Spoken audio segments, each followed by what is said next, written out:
Women make big strides in the pathologist ranks. We look at the numbers. Plus, making the most of your moment in the media. How CAP training can keep you confident, cool, and on message. These stories and more next. This is Path News Network Daily Edition from the College of American Pathologists. I'm Nancy Johnson. It's Friday, July 10th. Women now make up a majority of recently certified U.S. pathologists, a milestone that mirrors their strides in medicine more broadly.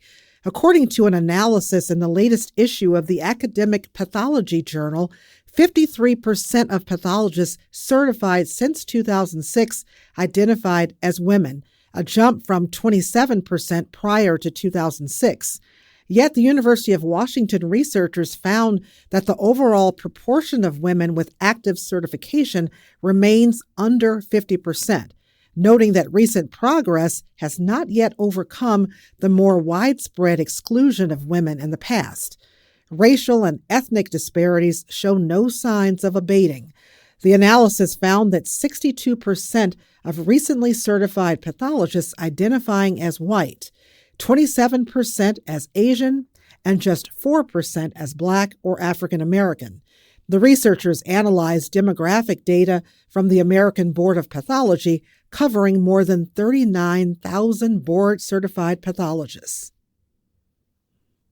Meanwhile, July 31st is the deadline for practices to submit data required under the Protecting Access to Medicare Act, or PAMA, which will be used to set Medicare fees for clinical laboratory fees starting January 1st, 2027.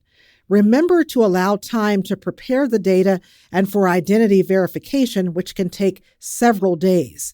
The current PAMA reporting period is for services performed from January 1st through June 30th, 2025. Failure to submit individual rates may result in your data not being included and could lead to penalties.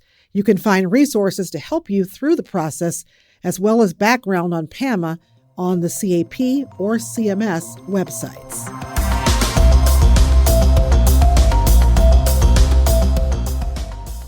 If a reporter calls you for an interview or you're making a public presentation, can you make a complex topic easy to understand? Finding a clear, concise message can be a challenge, says Dr. Adam Clow, an alumnus of the CAP's media training sessions. Think about what should be your top line thing that you were saying. In the same way that in our reports, we have a top line diagnosis, which is really the first thing that people see, and it's in bold. And then all of the rest of the stuff that we do is in smaller font and is further down. And so it's thinking about what is really the top line thing that you want people to take away. And to also make sure that if you have a specific point you are trying to make, making sure you can stay on that point. Dr. Clow is a hematopathologist at Los Angeles General Medical Center. The last free CAP media training session for the year is set for August 21st. But training isn't just for pathologists who speak to the press or make presentations. It really applies to all areas of our professional career. I always tell our residents, one of the most important things that you can do is to make sure that you are communicating with all of the people around you, because we work as a team, and the team works best when we're able to explain what is going on and what we think and how we're seeing things. Again, the last free session of the year is August 21st. Go to the CAP calendar of events to register. And finally, this week we told you about the CAP's Path Artist of the Month, Dr. Elizabeth Bosner, who captured a star-like asteroid body on a lymph node slide. Be sure to go to the CAP's social media channel so you can see it.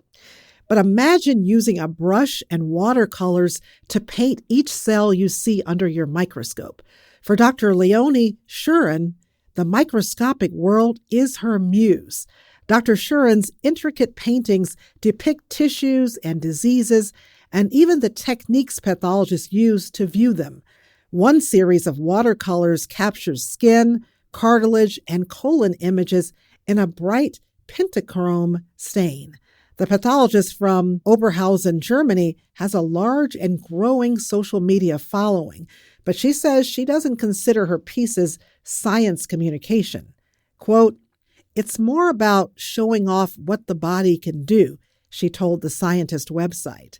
Find a link in our show notes to her gallery.